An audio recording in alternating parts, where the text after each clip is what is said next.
मेरी मम्मा मेरे पास क्यों नहीं है। पार्ट 4। अरे ओ महारानी, क्या सारा दिन बस घर की साफ सफाई ही करोगी? खाना कौन बनाएगा? मनीषा वेदिका को देखकर कहती है। बस दीदी, हो ही गया है। वेदिका कहती है, चलो ये सब छोड़ो, जल्दी से जाकर खाना बनाओ, इन्हें और पापा जी को काम पर भी जाना है। मनीषा कहती है, जी कहकर वेदिका किचन में चली जाती है। चाची, अमित जल्दी से किचन में आकर वेदिका को पुकारता है। अमित, तुम यहाँ क्या कर रहे हो? स्कूल नहीं जाना है क्या? वेदिका अमित को देखकर कहती है, चाची धीरे बोलो, मैं मम्मी से छुप कर यहाँ आया हूँ, ये लो जल्दी से खा लो। कहकर अमित अपने हाथ में पकड़ी प्लेट वेदिका के आगे रख देता है। ये क्या, तुमने नाश्ता नहीं किया?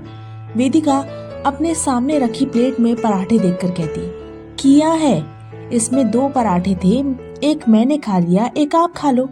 अमित कहता है, इसका मतलब तुमने ठीक से नाश्ता नहीं किया। वेदिका अमित को देखकर पूछती है, किया तो है, एक पराठा खा लिया है, अभी आप खा लो, वैसे भी आपने कल से कुछ नहीं खाया है। अमित कहता है। अमित की बात सुनकर और उसे अपनी तरफ इतनी फिक्र करता देखकर वेदिका की आंखों में आंसू आ जाते हैं। इस घर में एक यही था जो उसकी इतनी फिक्र करता था, वरना बाकी सबको तो उससे कोई मतलब ही नहीं था। सबको बस एक फ्री की नौकरानी मिल गई थी, जिसे इज्जत के नाम पर इस घर में कैद करके रखा गया था, जहां उसकी आबरू तक सुरक्षित नहीं थी। क्या सोच रही हो चाची, जल्दी से खा लो, अगर मम्मी या दादी आ गई तो आपको ये भी नहीं मिलेगा। अमित वेदिका को कहीं खोया देख कर कहता है। अमित की बात सुनकर वेदिका होश में आती है और अपने घुटनों के बल बैठकर अमित को देखकर मुस्कुराते हुए उसकी तरफ एक निवाला बढ़ा देती है, जिसे अमित अपने हाथों में लेकर वेदिका को खिला देता है और इसी के साथ वेदिका की आंखों से आंसू उसके गालों पर लुढ़क आते हैं। वहीं मुंबई सिंघानिया मेंशन में आस्था जी का सवाल सुनकर अद्विक उन्हें बताता है कि कैसे कल अद्विका ने उसके रूम में जाकर कबर्ड में से वेदिका की तस्वीर निकाली और कल से वो उस तस्वीर को अपने साथ लेकर ही घूम रही है। चाहे कुछ भी हो अद्विक, लेकिन तुम्हें अद्विका को क्लियर करना चाहिए था कि वेदिका उसकी माँ नहीं है। देवेंद्र जी अद्विक की पूरी बात सुनने के बाद कहते, आई नो डैड, लेकिन अगर मैं ऐसा करता तो अद्विका का वही सवाल फिर खड़ा हो जाता कि उसकी माँ कौन है और वो उसके पास क्यों नहीं है। मैं कभी नहीं चाहता डैड कि अद्विका को उसकी असली माँ के बारे में पता चले। अद्विक कहता है, ठीक है, मानती हूँ तुम्हारी हर बात सही है, लेकिन तब क्या करोगे अद्विक, जब अद्विका वेदिका को अपने पास लाने के लिए कहेगी? आज वो केवल उसकी फोटो और उसके नाम से खुश है, लेकिन तब क्या करोगे जब वो तुमसे पूछेगी कि उसकी मम्मा कहाँ है और वो उसके पास क्यों नहीं है? तब कहाँ से लाओगे वेदिका को? आस्था जी अद्विक को देखकर पूछती है। आस्था जी का सवाल सुनकर अद्विक सोच में पड़ जाता है। वो समझ नहीं पाता कि वो आस्था जी के सवाल का क्या जवाब दे।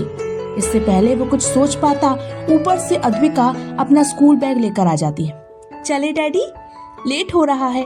अद्विका अद्विक के पास आकर कहती है, हाँ प्रिंसेस चलो। कहकर अद्विक एक नजर आस्था जी और देवेंद्र जी को देखता है और अद्विका को लेकर बाहर निकल जाता है। अद्विक के जाते ही आस्था जी अपने सर पर हाथ रखकर सोफे पर परेशान सी बैठ जाती है। हे भगवान, ये क्या हो गया? कहा हमने सोचा था कि अद्विक की शादी किसी अच्छी लड़की से कराकर अद्विक और अद्विका की उस एक कमी को पूरा कर देंगे, लेकिन यहाँ तो कुछ और ही हो गया। आस्था जी परेशान होकर कहती है, शांत हो जाओ आस्था। देवेंद्र जी आस्था जी के पास आकर उनको संभालते हुए कहते हैं, कैसे शांत हो जाऊं देव? अद्विका ने वेदिका को अपनी मम्मा मान लिया है, अब ऐसे में क्या कोई और लड़की अद्विका की माँ बन पाएगी? आस्था जी देवेंद्र जी को देखकर चिंता से कहती है। आस्था जी की बात सुनकर देवेंद्र जी भी परेशान हो जाते हैं और सोच में पड़ जाते हैं। वहीं अद्विक की कार में पीछे की सीट पर अद्विक के साथ बैठी अद्विका अपने हाथ में पकड़ी वेदिका की फोटो देखकर मुस्कुरा रही थी। डैडी, मम्मा का नाम वेदिका है? इतनी देर से शांत बैठी अद्विका अद्विक को देखकर बड़े आस से पूछती है। हाँ बेटा। अद्विका के सवाल से अद्विक होश में आकर कहता है, तो फिर डैडी मम्मा कहाँ है? वो मेरे पास क्यों नहीं है? अद्विक की बात सुनकर अद्विका तुरंत उससे सवाल करती है। अद्विका का सवाल सुनकर अद्विक को आस्था जी की कही बात याद आ जाती है। तब क्या करोगे अद्विक, जब अद्विका वेदिका को अपने पास लाने के लिए कहेगी? आज वो केवल उसकी फोटो और उसके नाम से खुश है, लेकिन तब क्या करोगी जब वो तुमसे पूछेगी कि उसकी मम्मा कहाँ है, उसके पास क्यों नहीं है? तब कहाँ से लाओगे वेदिका को? डैडी, डैडी बताओ ना, मम्मा कहाँ है? वो मेरे पास क्यों नहीं है? मेरे सारे फ्रेंड्स के पास उनकी मम्मा है, तो फिर मेरे पास क्यों नहीं है? अद्विक को कहीं खोया देखकर अद्विका उसे हिलाते हुए कहती है, प्रिंसेस डैडी की बात सुनो। कहकर अद्विक अद्विका को उठाकर अपनी गोद में बैठा लेता है और उसे देखकर कहता है, आप जानते हो आपकी मम्मा आपके पास क्यों नहीं है? नहीं। अद्विक का सवाल सुनकर अद्विका ना में सिर हिलाते हुए मासूमियत से कहती है, क्योंकि आपकी मम्मा एक मिशन पर गई है। अद्विक अद्विका को देखकर कहता है, मिशन? ये क्या होता है? अद्विका मासूमियत से पूछती है, मिशन कैसे समझाऊं? हाँ, जैसे आपका छोटा भीम में छोटा भीम आपके और उसके सारे फ्रेंड्स बैड बॉयज को मारने के लिए कहीं पर जाते हैं ना, ठीक वैसे ही मम्मा भी कहीं गई है। अद्विक अपनी बेटी को उसके तरीके से समझाने की कोशिश करते हुए कहता है, ओह, तो मम्मा भी बैड बॉयज को मारने गई है? अद्विका अद्विक की बात सुनकर उत्साहित होकर पूछती है, हाँ, आपकी मम्मा बहुत ब्रेव है, अच्छों को सबक सिखा देती है और अभी भी वो बैड बॉयज को मारने गई है। जैसे ही उनका मिशन कंप्लीट हो जाएगा ना, वो अपनी अद्विका के पास वापस आ जाएगी। अद्विक अद्विका की गाल खींचते हुए कहता है, तो फिर मम्मा का मिशन कब कंप्लीट होगा? अद्विका अद्विक को देखकर पूछती है, बहुत जल्दी हो जाएगा बेटा। तब तक के लिए अद्विका बिल्कुल भी मम्मा को मिस नहीं करेगी और अपने डैडी के पास रहेगी, ठीक है? अद्विक अद्विका को देखकर कहता है तो अद्विका हाँ में सिर हिला देती है। जल्दी ही अद्विका का स्कूल आ जाता है। अद्विक उसे ध्यान रखने का कहकर स्कूल ड्रॉप करता है और अपने ऑफिस एएस कॉर्पोरेशन निकल जाता है। वहीं उदयपुर में वेदिका अपने हाथों में 2 टिफिन लिए किचन से बाहर आती है कि तभी अचानक सागर वेदिका के सामने आकर खड़ा हो जाता है। ऐसे अचानक सागर के सामने आ जाने से वेदिका डर कर 2 कदम पीछे हो जाती है और सागर को देखने लगती है, जो मुस्कुराते हुए उसे ऊपर से नीचे तक देख रहा था। सागर की इस तरह देखने से वेदिका डरी सहमी सी अपने आसपास देखने लगती है, मगर वहां कोई नहीं था। तभी उसकी नजर मनीषा पर पड़ती है, जो इसी तरफ आ रही थी। दीदी! मनीषा को देखकर वेदिका जोर से चिल्लाती है। वेदिका के इस तरह चिल्लाने से जहां सागर सकपकाकर वहां से चले जाता है, वहीं मनीषा असमंजस से वेदिका को देखने लगती है। क्या हुआ? इतनी जोर से क्यों चिल्ला रही हो? मनीषा वेदिका के पास आकर कहती है, वो ये टिफिन ये पापा जी को दे दीजिएगा। कहकर वेदिका बिना कुछ सुने मनीषा को टिफिन देकर चली जाती है। अजीब हरकत है, जब टिफिन बनाया है तो देकर भी खुद आ जाती, पर नहीं, महारानी है ना, ऑर्डर्स फैलाएंगी। बड़बड़ाते हुए मनीषा टिफिन ले जाकर सागर और रविंद्र जी को दे देती है।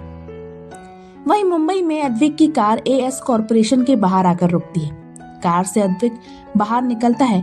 अद्विक का वो शांत औरा एक खतरनाक औरे में बदल जाता है। उसकी वो मुस्कुराहट जो अद्विका के साथ रहने पर थी, वो जैसे कहीं गायब ही हो जाती है। इस वक्त अद्विक एक बाप नहीं बल्कि एक नामी बिजनेसमैन अद्विक सिंघानिया लग रहा था, जिसके लिए उसका काम सबसे इम्पोर्टेंट था। कार से निकलने के साथ ही अद्विक अपने ऑफिस में चले जाता है। उसके ऑफिस में एंटर करते ही ऑफिस का माहौल एकदम से बदल जाता है। हर तरफ शांति छा जाती है। हर कोई अपने काम में लग जाता है। सब उसे विश करते हैं और अद्विक सभी को इग्नोर करके अपने प्राइवेट लिफ्ट में एंटर करता है और ऊपर अपने कैबिन में चले जाता है। उसके जाते ही सब मानो चैन की सांस लेते हैं। अद्विक अपने कैबिन में आकर अपनी सीट में बैठता है और अपना लैपटॉप ऑन करने लगता है। तभी उसके कैबिन का डोर नॉक होता है और उसका सेक्रेटरी गौरव अंदर आता है। गुड मॉर्निंग सर, गौरव अंदर आते हुए कहता है। आज का शेड्यूल क्या है और बाकी ब्रांचेस की प्रोग्रेस रिपोर्ट आई? अद्विक अपने लैपटॉप में नजरें गड़ाए गौरव से पूछता है। सर, आज आपकी 2 मीटिंग्स हैं और बाकी ब्रांचेस की प्रोग्रेस रिपोर्ट आ चुकी है, लेकिन कहते कहते गौरव रुक जाता है। लेकिन व्हाट? अद्विक अपनी नजरें उठाए गौरव को देखकर पूछता है। सर, उदयपुर वाली ब्रांच में कोई प्रॉब्लम हो गई है। मैंने वहां के मैनेजर को काफी बार कॉल किया पर वो कॉल नहीं उठा रहा है, गौरव डरते डरते अद्विक से कहता है। गौरव की बात सुनकर अद्विक के लैपटॉप पर चलते हाथ रुक जाते हैं। वो गौरव को देखकर ठंडे लहजे में कहता है, तुम मेरे साथ कितने सालों से काम कर रहे हो गौरव?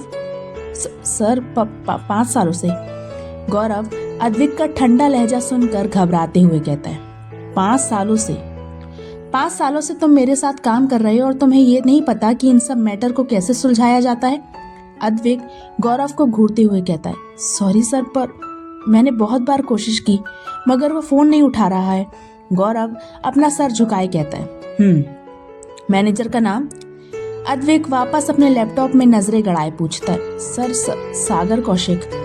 गौरव डरते हुए कहता है, ठीक है, मेरे उदयपुर जाने की तैयारी करो, आज शाम को ही वहां के लिए निकलता हूँ। कहकर अद्विक वापस अपने काम में लग जाता है और गौरव जी सर बोलकर जल्दी से वहां से चले जाता है।